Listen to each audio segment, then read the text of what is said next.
మనం నాగ్పూర్ బడంగ్ చేస్తున్నాము. కావలసిన పదార్థాలు ఇక్కడ పెట్టాను చూడండి. చాట్ మసాలా, జీలకర్ర పొడి, ధనియాల పొడి, చక్కెర, కారం, జీలకర్ర, పసుపు, పల్లీలు, ఎండు కొబ్బరి, ఎండుమిరపకాయలు, కరివేపాకు, నిమ్మరసం, ఉల్లిపాయ ముక్కలు, టమాటా ముక్కలు, కొత్తిమీర మనకి కావాలి. పొయ్యి మీద గిన్నె పెట్టుకొని నూనె వేసుకుందామండి. కొంచెం నూనె వేయండి.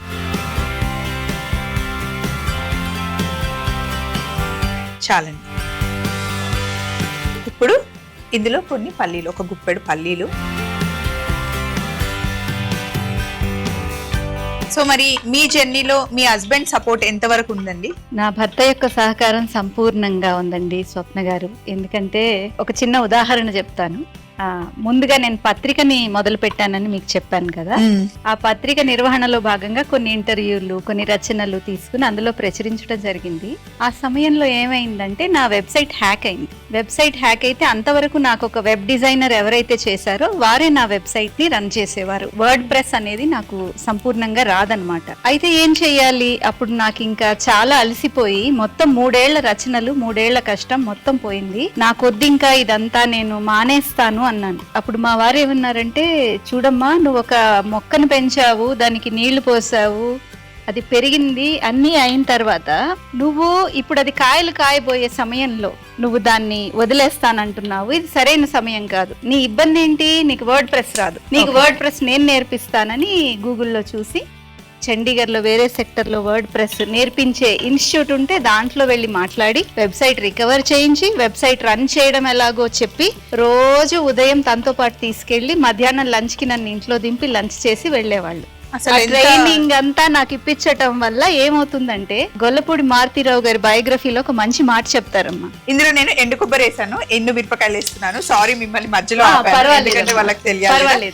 అలాగే కరివేపాకు కూడా వేసేస్తున్నా. ఇప్పుడు మీరు చెప్పండి.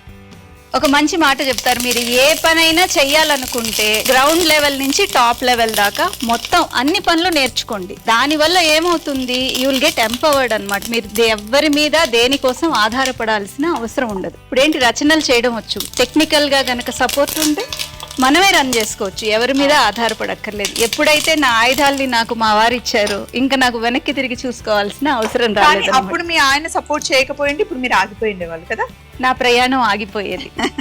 సో ఇందులో నేను కాస్త ధనియాల పొడి, జీలకర్ర పొడి, చాట్ మసాలా, కొంచెం చక్కెర,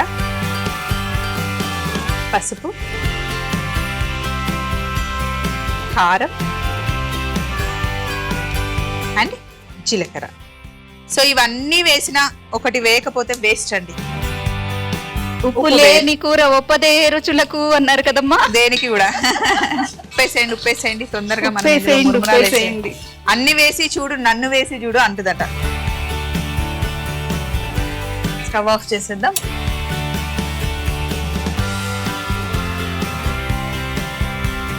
ఇందులో మనం మురుమురాలు వేసేద్దాం.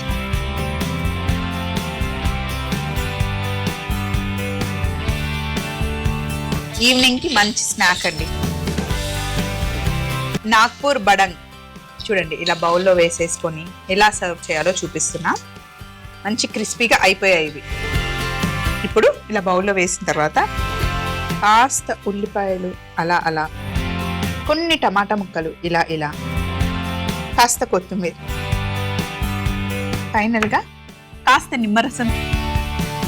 నాగ్పూర్ బడాంగ్ తయారీ విధానం: ముందుగా ఒక గిన్నె పెట్టి అందులో కొంచెం నూనె పోసుకొని పల్లీలు, ఎండు కొబ్బరి, ఎండుమిరపకాయలు, కరివేపాకు, ధనియాల పొడి, జీలకర్ర పొడి, చాట్ మసాలా, చక్కెర, పసుపు, కారం, ఉప్పు వేసి బాగా కలుపుకొని మురుమురాలని అందులో వేసి ఒకసారి మిక్స్ చేసి స్టవ్ ఆఫ్ చేసుకుంటే ఎంతో టేస్టీగా నాగ్పూర్ బడాంగ్ రెడీ అవుతుంది.